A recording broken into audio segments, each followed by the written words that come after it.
The man convicted of killing a Pleasanton teenager confesses to the murder nearly 4 decades later. But as KPIX5's John Ramos reports, some believe it's just a strategy to get out of prison.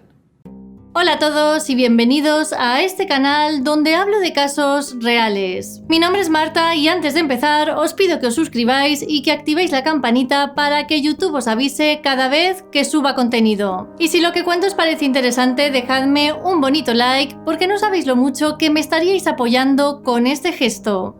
Bueno, pues hoy voy a hablar de un caso que sucedió en California en 1984. Aquí vais a poder comprobar que en un primer momento la policía dejó escapar al culpable y tuvieron que pasar nada más y nada menos que 27 años para poder vincularle al caso. Así que dicho esto, no me enrollo más y empezamos.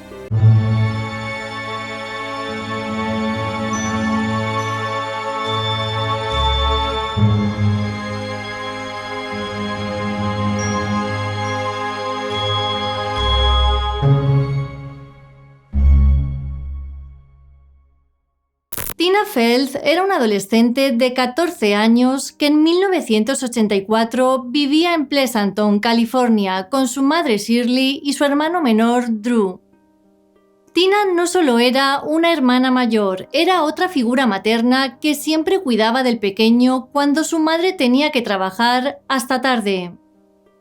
La adolescente estudiaba en la escuela secundaria de Foothills, donde tenía problemas, y es que al parecer sufría acoso por parte de un grupo de compañeras. Tenía tanto miedo que un día decidió que a la salida del colegio nunca más regresaría a su casa en autobús para así evitar coincidir con ellas. Es por esto que todos los días iba andando por un atajo que coincidía con un punto ciego escondido de Pleasanton. Tina se sentía muy bien con su nueva ruta, pero lamentablemente un día se cruzó con la persona que le quitó la vida.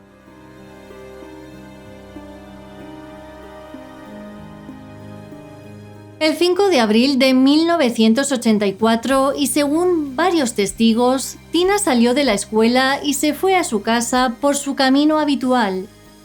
A las 3:05 de la tarde, su hermano seguía esperándola en su casa, sin embargo las horas pasaban y la chica no daba señales de vida. De repente Drew vio que un coche de policía se acercaba al domicilio. Fue ahí cuando se enteraron de que un camionero había encontrado al lado de una alcantarilla el cuerpo sin vida de la joven. Los agentes pudieron saber que se trataba de Tina Felth por su bolso, ya que este apareció en un árbol cerca del lugar de los hechos. Según el médico forense, la chica fue apuñalada 44 veces y no presentaba signos de abuso. Por otro lado, no hallaron ni huellas dactilares ni de pisadas y a pesar de una intensa búsqueda no lograron encontrar el arma del crimen.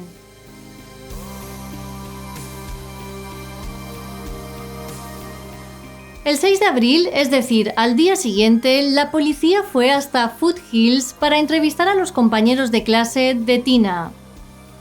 La policía se enteró de que la adolescente estaba siendo acosada por un grupo de chicas, las cuales fueron interrogadas. Sin embargo, comprobaron que en el momento de los hechos estaban castigadas en clase, así que no tuvieron más remedio que descartarlas. El siguiente estudiante con el que habló la policía fue un joven de 16 años llamado Steve Carlson. Este chico contó que el día del crimen estaba con otro estudiante llamado Todd Smith. Según su versión, los dos iban conduciendo cuando de repente vieron a Jeff Michelson cerca del lugar donde fue hallado el cuerpo de Tina. Jeff era un matón de instituto bastante conocido y fue interrogado el 7 de abril. Durante el interrogatorio, los agentes observaron que tenía un corte en el dedo índice, sin embargo, hubo algo más que hizo que estuviera en el punto de mira. Y es que contó dos versiones diferentes sobre cómo se había hecho dicho corte. Primero dijo que había sido en el trabajo y después contó que mientras cambiaba una campana de ventilación tuvo un pequeño accidente. Así que debido a esta contradicción, pidieron una orden para registrar su casa. Allí los agentes encontraron 2 cuchillos de caza que enviaron a analizar, pero como estos habían sido lavados recientemente no encontraron nada, por lo que nunca pudieron acusarle. El siguiente sospechoso fue un hombre llamado Keith Fitzwater, la expareja de la madre de Tina. Este hombre era 15 años menor que Shirley y abusaba psíquica y verbalmente de ella, lo que causó mucha tensión en la casa de los Feld. Parece ser que poco antes de los hechos, Tina se enfrentó a Keith mientras este discutía con su madre, algo que por cierto le enfadó bastante. Además, a raíz de este conflicto, Shirley le echó de casa. La policía interrogó a Keith y este contó que el día que le quitaron la vida a Tina, él estaba trabajando, pero hubo algo que les llamó la atención. Según su versión, ese día le pidió a su jefe que le llevara hasta la casa de Shirley para hablar con ella. Su jefe confirmó lo dicho por Keith, pero además añadió algo un tanto siniestro. Y es que contó que cuando llevó a su empleado a la casa de su expareja, este le pidió que esperara afuera y le hizo entrega de un cuchillo que llevaba encima. Cuando los agentes le preguntaron a Keith sobre esto, él dijo que no quería entrar en la casa con ese objeto. Este arma fue enviada a analizar, pero no encontraron nada que le involucrara con el caso. Después de esta declaración, varios miembros de la familia de Tina pensaron que Keith era el culpable, en especial Karen, la tía del adolescente. Hay que decir que para los agentes, Keith siempre fue una persona de interés a la que nunca pudieron acusar por falta de pruebas. El 26 de abril de 1984, 3 semanas después de la muerte de Tina, un hombre llamado Walter Nyman fue arrestado por abusar de una adolescente de 17 años en Felton, California. La policía pensó que los casos estaban relacionados porque ambos delitos ocurrieron en zonas apartadas y las víctimas eran adolescentes. En su caso, la chica pudo escapar, lo que hizo que Walter fuera arrestado. En el momento del asesinato de Tina, Walter vivía con su abuela en Pleasanton.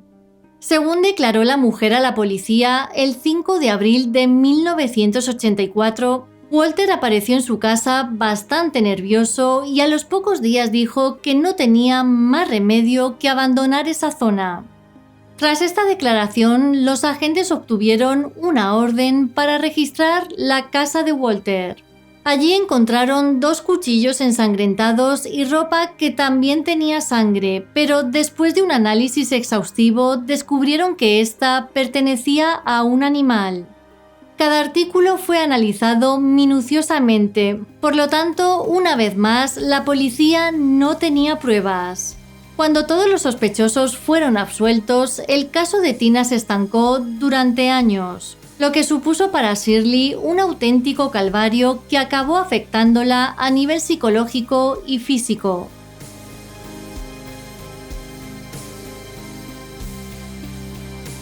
En febrero de 2008 y 24 años después de lo sucedido, una nueva detective llamada Dana Savas comenzó a investigar el caso de Tina.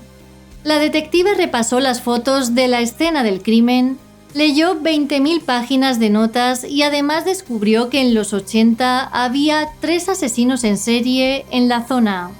Uno de ellos era James Davello, un joven que había estudiado en Foothills y que conocía el mismo atajo que tomaba Tina. La policía fue a hablar con James, que estaba en prisión cumpliendo cadena perpetua por todos sus crímenes. Sin embargo, allí no consiguieron nada. James aseguró que si él fuese el culpable, lo confesaría, pero que él no lo había hecho. Después de esto, Dana volvió a repasar las fotos de la escena del crimen y una cosa llamó su atención: el bolso de Tina. Según su lógica, la joven lo tendría que haber utilizado para protegerse de su atacante, por lo tanto, este pudo haberlo tocado. El bolso solo había sido revisado en 1984 para buscar huellas dactilares, así que en ese momento fue enviado de nuevo al FBI para su análisis. El 14 de marzo de 2011, es decir, 27 años después de la muerte de Tina, Dana recibió una llamada del FBI. Fue ahí cuando le dijeron que habían encontrado en el bolso 4 gotas de sangre. Esta sangre coincidía con la de una persona que tenían en su base de datos porque en ese momento estaba en prisión por drogas y abusos a menores. Su nombre era Steve Carlson, el estudiante de 16 años que fue interrogado por la policía al día siguiente de la muerte de Tina. En julio de 2011, los detectives le entrevistaron en la cárcel y Steve negó su implicación en el caso. Pero como las pruebas en su contra eran claras, 2 semanas después y cuando estaba a punto de ser liberado, fue arrestado por el asesinato de Tina Felth.